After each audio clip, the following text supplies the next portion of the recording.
Strategic sourcing engineer, one of the highest paid jobs. Going by the logic, business for any organization is all about buying, processing, selling, and making the profit. And the primary goal of every organization is to increase the profit. This can be done several ways. By increasing the selling cost. This will not always work because the customers won't buy if the prices are shooting up. By reducing the processing cost, to some extent possible, but not always. Because you can't compromise on the technology and you can't compromise on the quality. By increasing the number of customers, it needs investment in the marketing. So the best way is by reducing the purchasing cost, the buying cost.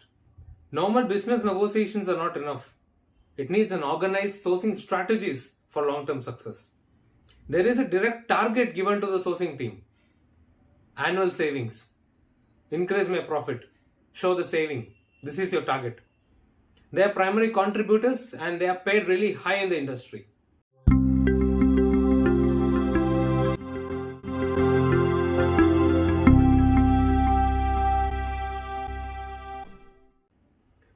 So the name of the position depends on the company.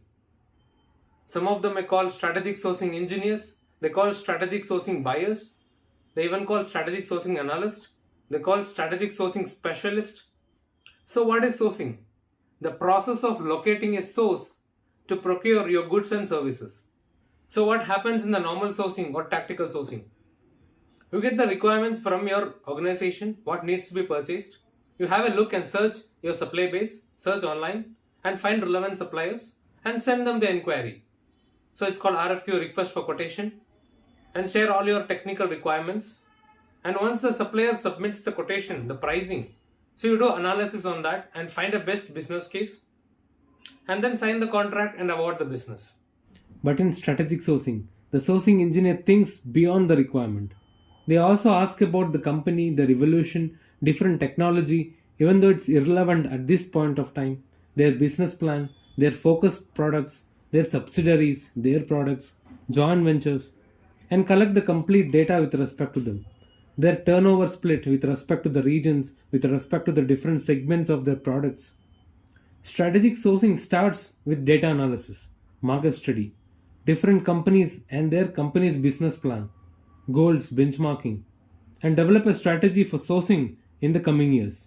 What to do now to get the best results in the future. Comparing to their turnover, do I have enough business to give so that they give priority to my company? Or they should have enough dependency on my company and at the same time they should not be fully dependent on my company. Their financial stability to be verified in collaboration with your finance department. So when we get a new requirement, we can instantly know which supplier to be targeted and then plan further sourcing strategies to make a positive business case. Then spending time on enquiries to multiple suppliers, waiting for their feedback, or even going with a supplier who offers extensive low pricing just to win the business. It encourages to have a long-term business relationship. It's not always about reducing the part price. It's all about reducing the overall cost and increasing the profitability. Supplier management is no longer transactional as before. Invest in developing the supplier capabilities as well as invest in building the relationship with the supplier. I have certain scenarios, and with this, you need to build your potential answer if they ask this question in the interview. Mention certain sourcing strategies you came across, or some of the sourcing strategies that you have worked in your previous company. In the current buying, just because of low pricing, we are buying from a different geographical location. But we can develop a strategy with a regional supplier. Even if the prices are higher, we are saving on the transport, we are saving on a complicated packaging due to long transit, and the transport lead time is reducing. We can even have a partnership with these two suppliers or even a 3-party agreement to make the future business more profitable. And you can control the contract between them. Look at your supply base and see the possibility to reduce the number of suppliers. Why do you need 4 or 5 suppliers for a similar part or commodity? Save the cost of managing suppliers. Proactive tool life management. If you have invested in tooling at your supplier, bring in a process to monitor the tool usages and tool life.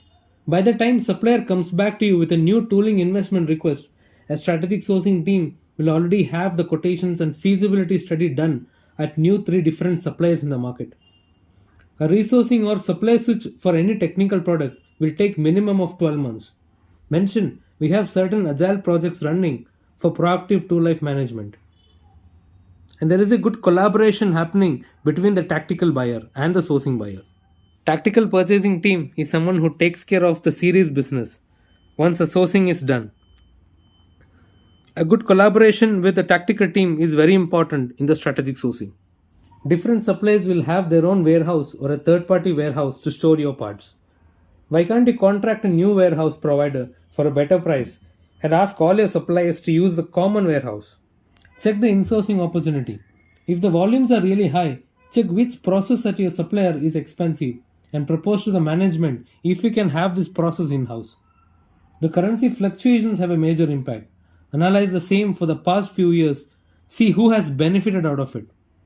Calculate the future impact and take leverage from those suppliers for upcoming sourcing.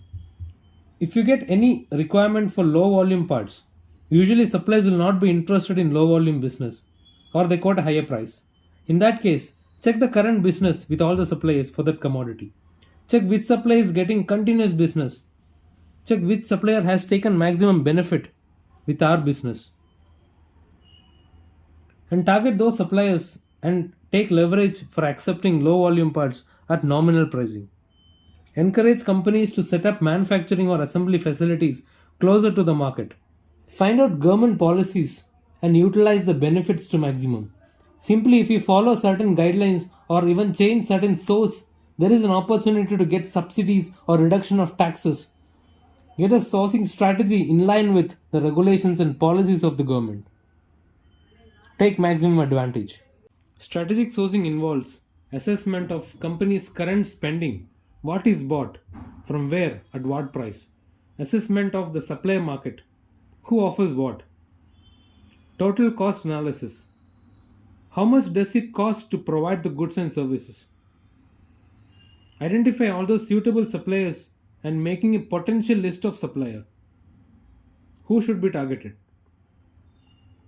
Development of a sourcing strategy, where to purchase, considering the demand and supply situations, minimizing the risk and cost. Product service levels, prices, geographical coverage, payment terms. What payment term is beneficial to us? Rather, what payment term makes a win-win situation? Continuous assessments, track results, and restart the assessments. So how to get into strategic sourcing?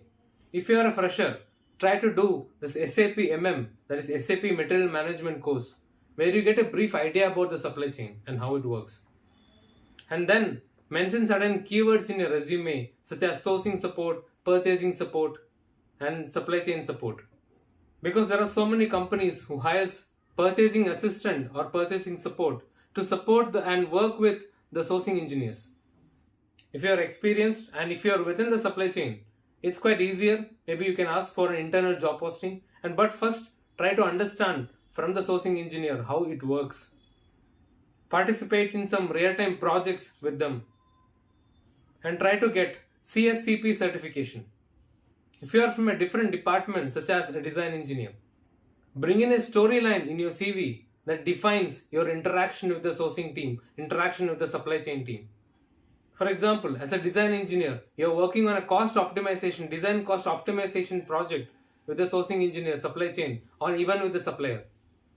There is something called supplier involvement in the product design. Mention that you have worked with the supplier on the same and you know how to optimize the cost in a technical way. And you would like to move to a techno-commercial role. And also get the CSCP certification. So along with the hunt for new suppliers, also look into the opportunity where you can support your existing suppliers to develop and grow. Thanks for watching. Please share with your friends and colleagues.